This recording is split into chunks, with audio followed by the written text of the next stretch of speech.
तो कोटा दौरे पर लोकसभा अध्यक्ष ओम बिरला सीधी तस्वीरें दिखाते हैं। शहर में विभिन्न नवीन विकास कार्यों का जायजा लेने निकले स्पीकर बिरला।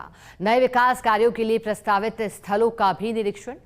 केडीए, नगर निगम और जिला प्रशासन के अधिकारी मौजूद हैं और नवीन विकास कार्यों के दौरे पर निकले हैं बिरला। ज्यादा जानकारी के लिए कोटा से रेजिडेंट एडिटर भंवर एस चारण जुड़े हैं। भंवर, कल पहले पहुंचकर जन सुनवाई तो अब विकास कार्यों का जायजा। फिलहाल कौन कौन मौजूद स्पीकर बिरला के साथ? देखिए, केडीए, नगर निगम और जितने दूसरे संबंधित विभाग हैं वो इस वक्त लोकसभा स्पीकर ओम बिरला के साथ मौजूद हैं और 1.5 साल के कार्यकाल में ये शायद पहला ऐसा अवसर होगा जब शहर में इस तरह से एक व्यापक दौरे का प्रोग्राम लोकसभा स्पीकर ओम बिरला का बना है। तो किस तरह से शहर में नए चौराहे कहां बन सकते हैं, कहां स्पीड ब्रेकर की आवश्यकता है, कहां पे नए पार्क बन सकते हैं, सड़कों का और चौराहों का सौंदर्यीकरण किस तरह से हो सकता है, एनक्रोचमेंट समेत जो दूसरी समस्याएं हैं वो किन इलाकों में किस तरह से मौजूद हैं और किस तरह से उनका समाधान हो सकता है, ये सब फिलहाल लोकसभा स्पीकर ओम बिरला देख रहे हैं। और ये सीधी तस्वीरें हम आपको दिखा रहे हैं जहां अधिकारियों की पूरी टीम के साथ उनका जो लगातार जो इंस्पेक्शन है वो इस वक्त आप चलता हुआ देख रहे हैं। कोशिश करेंगे स्पीकर ओम बिरला साहब की बात भी करवाने की दौरे के बीच में। बिल्कुल भंवर, और आप जरूर कोशिश कीजिए। हम तस्वीरें लगातार दिखा रहे हैं। लोकसभा अध्यक्ष ओम दौरा करने निकले हैं तो किस तरह से शहर एक नए शेप में आएगा ये देख रहे हैं। कोटा शहर के आम जन को सुविधा मिले, रोड कनेक्टिविटी बेटर हो, पीने का पानी हो, बिजली हो, शहर में गंदगी नहीं रहे, साफ सुथरा शहर है, वेंडर जोन बने, सभी लोगों को एक बेहतर सुविधा मिले। और जहाँ विशेष रूप से दुर्घटना होती है, जैसे मैं इस चौराहे पर आया, इस चौराहे के लोगों ने बताया कि रोज़ एक दुर्घटना होती है, 2 दुर्घटनाएं होती है। ऐसे जितने भी शहर के हिस्से हैं जहाँ के पूरा अध्ययन करके कहाँ दुर्घटना होती है, उसको ब्लैक स्पॉट भी कहते हैं, उन दुर्घटनाओं के एरिया को चिन्हित कर हमारा सबसे बड़ा काम और जिम्मेदारी है कि हम कोटा में दुर्घटनाओं को कम कर सकें। और इसके लिए बड़ी योजना बना रहे हैं, हर दुर्घटना के पॉइंट को अध्ययन कर रहे हैं। फिर लोगों से अपील करेंगे कि रोड पे चलते समय सावधानी बरते। विशेष रूप से रोड दुर्घटना में आप अध्ययन करोगे तो 18 साल से 33 साल तक के नौजवानों की दुर्घटना में ज़्यादा मौत हुई है। तो कोटा, बूंदी और हमने संसद में भी कहा है कि दुर्घटनाओं को रोकने के लिए सभी सांसद अपने अपने क्षेत्र के अंदर व्यापक कार्य योजना बनाएं।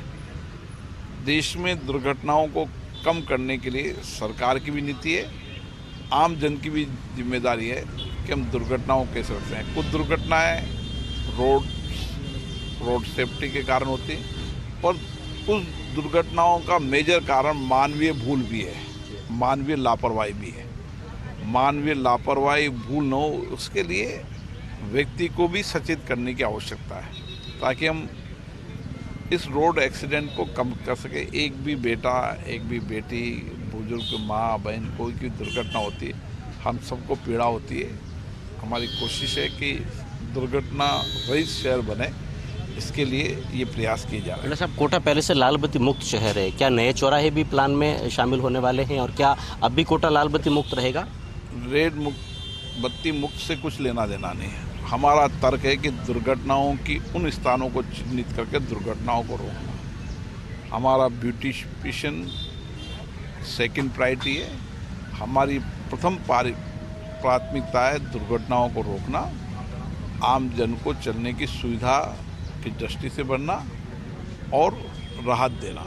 आपने नाले भी देखे हैं और आपने उनके भी सौंदर्यीकरण के लिए कहा है। जितने भी नाले हैं, कितना बरसात में पानी आता है उसका अध्ययन करना, उससे 20% और हो सकता है कि 30% ज़्यादा पानी आएगा ये मानकर अध्ययन करना। उसके बाद उस नालों की रीडिज़ाइन करना, कितना पानी आता है इस बरसात में पूरा अध्ययन करें और उसका मान के चले कि इससे ज़्यादा 50% तक पानी आता है, उस पैरामीटर को मानकर फिर नाले का निर्माण करें। बेटा साहब, आखिरी सवाल, अब कोटा केडीए बन चुका है तो क्या आपके इंस्पेक्शन में ये भी देखा जाएगा कि शहर जब विस्तार पाएगा तो किस तरह से नया कोटा बसेगा?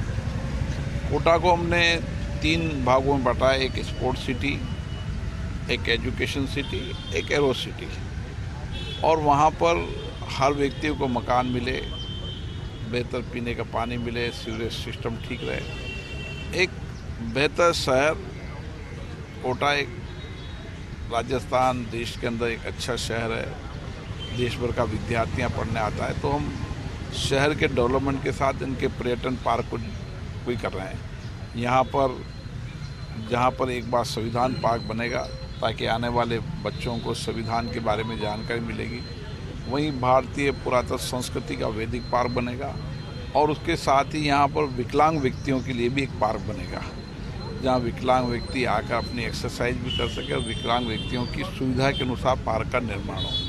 तो हमने पार्कों के निर्माण को भी और खेल के मैदान को भी इस तरीके से डेवलप किया है कि हर इलाके के अंदर हर 1 किलोमीटर पर व्यक्ति को खेल की बेहतर सुविधा मिल सके। तो जितने भी हमारे पुराने खेल मैदान हैं उनको बेहतर करें, नए खेल मैदान की आवश्यकता हुई तो उनको बेहतर करेंगे। ये सारी कार्य होना चाहिए।